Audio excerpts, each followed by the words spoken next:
আটার মতো লেগে থাকতে হবে। কেন? মেজো ভাবি কি করেছে? কি করেছে মেজো বউ? মা কি বলে কি করেছে তুমি জানো না? আমাদের এই সংসারটাকেও মেজো বউ জ্বালিয়ে পুড়িয়ে একদম ছাড়টা করে ফেলেছে।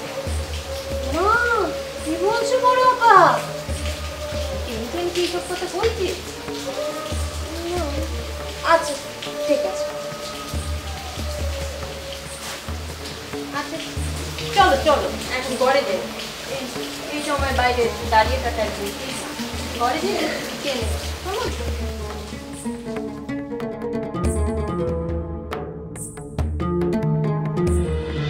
খাজনা পাতি কি সব ঠিকঠাক মতো তুই দিস না কে দেয়? আমি দিচ্ছি। মনে করে দিস কি অবস্থা? তুই এত ব্যস্ত, তোর সাথে দেখাও হয় না, কথাও হয় না। কি করবো বলো, কাজের চাপ বেড়েছে, এদিকে সংসার বড় হচ্ছে, বাড়তি টাকা পয়সারও প্রয়োজন। হ্যাঁ তা তো বটেই। তারপর যে পৃথিবীতে নতুন আসছে তার তার ভবিষ্যৎ সুরক্ষিত করতে হবে, তাই না? সেই ব্যবস্থা তো করতে হবে, সেটা তোকেই করতে হবে। হ্যাঁ বুঝতে পারছি, কিন্তু এদিকে কাজের চাপও তো বেড়েছে, ওদিকে থানায় আবার নতুন ইংরেজ এসেছে, খুব কড়াকড়ি, আর ছোট তো এখনো কাজকর্ম শিখে উঠতে পারলো না। হ্যাঁ ঠিক আছে, শিখতে পারিনি, ওকে ধাপে ধাপে শিখিয়ে নে। সেই চেষ্টাই তো করছি। আচ্ছা তোর সাথে একটা কথা ছিল জরুরি। বলো। ওই মা বলছিল আগামী সপ্তাহে একটা ভালো দিন দেখে মেজবের স্বাদটা তো করা দরকার, একটা ভালো মন্দ খাওয়ানো দরকার অতিথিদের। সে তো খুব ভালো কথা, তুমি বলো আমাকে কি করতে হবে। তাহলে দেখ কাদের কাদের দাওয়াত দিবি, আত্মীয় স্বজন পাড়া প্রতিবেশী, তুই ঠিক কর, তারপরে ওকে পাঠা। ঠিক আছে আমি দেখছি। কি বলছিলাম? আলোচনার কথা, তাই না? মেজো বউয়ের জন্য আমার খুব দুশ্চিন্তা হচ্ছে।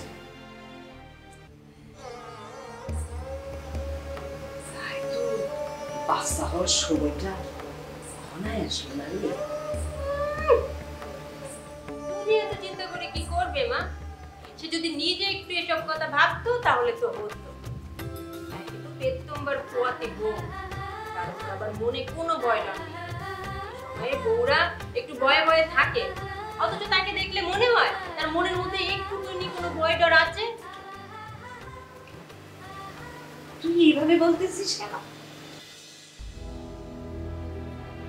আমার সব কথাই তো তুমি দোষই ধরবে, কারণ তোমার ওই মেয়ে বউ, তার কোনো দোষ তো তোমার চোখে পড়ে না। আরে এতে দোষের কি আছে? ও অনেক বুঝদার মেয়ে। আরে ওর জন্যই তো আমার সংসারে এত উন্নতি। শুরু হয়ে গেছে আদি।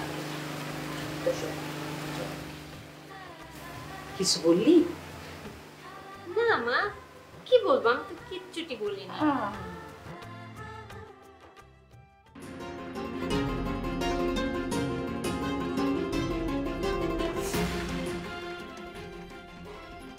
ছোট ভাবি, ছোট ভাবি, আমারে ডাকতেছেন? হ্যাঁ, তুমি আমার একটা উপকার করবে? কি ছোট ভাবি? তোমার ছোট ভাই কই, তার একটু ডেকে নিয়ে আসো না। ছোট ভাই তো মেজো ভাইয়ের সাথে কাছারি ঘরে বসে আছে। তারে গিয়ে বলো আমি ডেকেছি। ছোট ভাই মেজো ভাইয়ের সাথে কাছারি ঘরে কি যেন একটা জরুরি কথা বলতেছে। ছোট ভাই যদি না আসতে চায়, তারে গিয়ে আমার কথা বলবে, বলবে আমি এক্ষুনি ডেকেছি। আচ্ছা ঠিক আছে।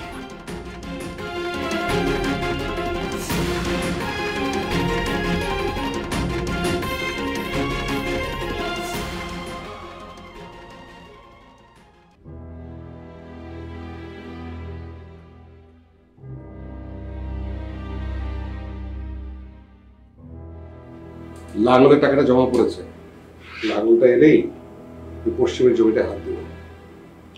শোনো না, মা যা বললো তা শুনলে তুমি অনেক খুশি হবে, আমার নিজের অনেক ভালো লেগেছে।